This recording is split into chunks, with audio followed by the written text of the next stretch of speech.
Everyone, welcome back to the channel. অনেকদিন পর video করছি আবার। আমরা ব্যাকগ্রাউন্ড থেকে বুঝতে পারছি আমরা চলে এসেছি ইউকেতে। 2 দিন হয়ে গেল, আমরা 24th এসেছি এখানে। এই কদিন আর ভিডিও করিনি, তার কারণ এক তো অফিস ছিল, আর তার উপর ডেফিনেটলি এতটা জার্নি করে এসেছি, আর সব মালপত্র একদম লাগেজ এদিক ওদিক ছিল। তো এখন সব ঠিকঠাক করে একদম আনপ্যাক করে সব কিছু ঠিকঠাক করেছি আর কি। আজকে স্যাটারডে। বেশ অনেক দিন আমরা ইন্ডিয়াতে এবার থেকে এলাম, বেশ ভালো লাগলো, অনেক অনেক এনজয় করলাম। এবার ভাইয়ের বিয়ে ছিল, সেটা এনজয় করেছি। আরেকটা দাদার বিয়ে ছিল, তার বিয়ে। তারপর এখানে এয়ারপোর্টে বাড়ি হচ্ছে 3rd ফ্লোর, সেটা দেখে এলাম। তো সব মিলিয়ে দারুণ এনজয় হয়েছে, খুব ভালো লাগলো। অনেক দিন পর এত বিয়ে টিয়ে খাওয়া হলো, বিয়ে বাড়ি খাওয়া হলো লিটারালি। মানে আমার বিয়ের পরে ফার্স্ট আমি বিয়ে বাড়ি খেলাম। তো যাই হোক, ইউকেতে আসার পর কিছু রুলস অ্যান্ড রেগুলেশনস ছিল যে আমরা এখনও মানে বাড়ির বাইরে বেরোতে পারবো না। 10 days হোম কোয়ারেন্টাইনে থাকতে হবে, 10 to 14 days। আর তারপরে দুটো কোভিড টেস্ট করতে হবে, এবং দুটো Covid test on the 2nd day একটা, আর হলো 8th day একটা। তো যবে এসছি তারপর থেকে 2nd day একটা কোভিড টেস্ট অলরেডি করা হয়ে গেছে, বাই গডস গ্রেস ওটা নেগেটিভ এসছে। আর 8th ডেতে আরেকটা কোভিড টেস্ট করতে হবে, সেটা যখন নেগেটিভ আসবে তারপরেই আমরা কিন্তু বেরোতে পারবো। আদার দ্যান দ্যাট এখানে এখন মানে অনেক বেশি সানি, এখন তো সামার এসেই গেছে প্রায়। আমরা সেই মানে উইন্টারটা একদমই ফেস করলাম না এবার আর, কারণ ডিসেম্বরে গেছি আর সেই এসছি ফেব্রুয়ারি এন্ডে। তো মেন যে এটা হার্শ উইন্টার থাকে সেটা আমরা এবার ফিল করলাম না, উইচ ইজ গুড। আর এছাড়া আমি কিছু কিছু ভিডিও ক্লিপস নিয়েছিলাম যখন ভাইয়ের বিয়েতে গেছিলাম, কিছু কিছু ছবি তুলেছি, সেগুলো আমি এই ভিডিওতে এরপরে আমি অ্যাড করে দেবো। আর তারপর দেখি আর কি ধরনের ভিডিও করা যায়। এক তো ওয়ার্ক ফ্রম হোম চলছে আমাদের, এখনও কোনো ডিফাইন্ড টাইমলাইন নেই আমরা কবে আবার অফিস যেতে পারবো ইউকেতে। তো এখনও সেই ওয়ার্ক ফ্রম হোম। আর শ্রেয়া স্কুলও এখন বন্ধ আপাতত। তো ওরা বলেছে খুললে আমাদেরকে ওরা ফোন করে জানাবে, ফোন করে হোক, ইমেল করে হোক, বা টেক্সট করে হোক ওরা জানাবে, তারপরেই ও যেতে পারবে। তো ওকে পাঠাবো কি না সেটাও একটা বড় জায়গা, যে এখন পাঠাবো কি না, বাট দেখা যাক কী হয়।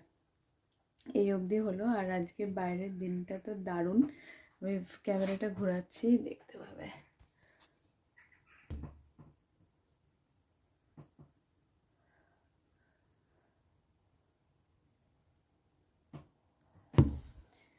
কোভিড সিচুয়েশন না থাকলে ডেফিনেটলি সামারে অনেক জায়গায় যাওয়া যেত, বাট বাড়ির আশপাশটা আমি ডেফিনেটলি দেখাবো যখনই বেরোই না কেন। খুবই শান্ত জায়গা, কোনো আওয়াজটা সেরকম হয় না। আর যদি কোথাও যাই ইন কেস, তাহলে সেটাও ভিডিও করব, আর না হলে রান্নার ভিডিও, ডেলি ব্লগ যেরকম করার মোটামুটি সেরকম করার চেষ্টা করব। যদি কিছু ইন্টারেস্টিং করি তাহলে ডেফিনেটলি সেটা শ্যুট করব আর দেখাবো। আর বাস দ্যাটস ইট। তো এরপর দেখতে থাকবো আমার কিছু ক্লিপিংস, ইন্ডিয়া ট্রিপের কিছু ফটো, কিছু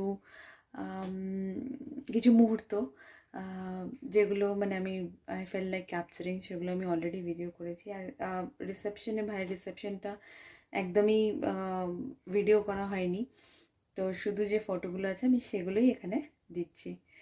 তো থ্যাংকস ফর ওয়াচিং। যদি না সাবস্ক্রাইব করে থাকো তো সাবস্ক্রাইব করে দিও। আর কী কী ধরনের ভিডিও দেখতে চাও সেগুলো প্লিজ কমেন্ট বক্সে জানিও। Definitely will try to do something. আর যদি ডেফিনেটলির মধ্যে যদি কিছু করি, কোথাও যাওয়া বা কিছু ইন্টারেস্টিং কিছু রান্না, তাহলে ডেফিনেটলি শেয়ার করব। Thank you, by.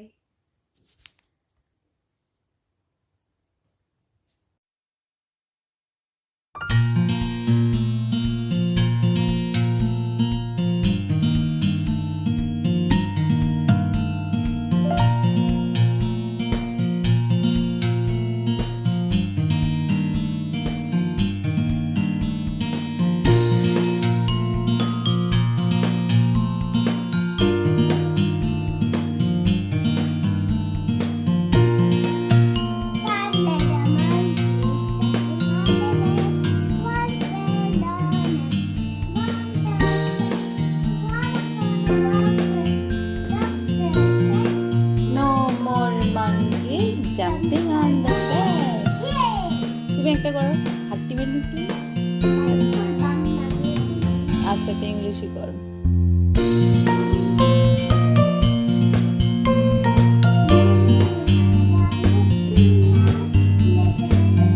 She's joining you. আচ্ছা ঠিক আছে, ও করুক। না দাঁড়াও, ও করে নিক, বোন একটু করে নিক। হ্যাঁ করো করো।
পাচ্ছো আজকে হলো আমার ভাইয়ের বিয়ে।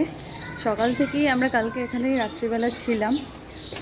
এই যে গেটের ডেকোরেশন তো কাল রাত্রিবেলা থেকে ছিলাম। এই হলো আমার টায়ার। আর এখন গায়ে হলুদ হয়ে গেছে সকালে। এখন আমি যাচ্ছি খেতে। লাঞ্চের পর আমি চলে যাব, আমি মা সপ্তর্ষি পেলে না খুঁজছো এখনো, ছেড়ে দাও। হ্যাঁ যাচ্ছি, সপ্তর্ষি সবাই আমরা যাচ্ছি বেলগাছিয়া। ওখানে গিয়ে আমরা সাজগোজ করে তারপর আসবো আবার এখানে। তো এখন যাচ্ছি লাঞ্চ করতে এখানকার কমিউনিটি হলে। এই যে আমি একটা শাড়ি পরেছি, বলেছিল ইয়েলো অ্যাটার পরতে, তো তাই পরেছি। দেখতে থাকো, ভালো লাগবে।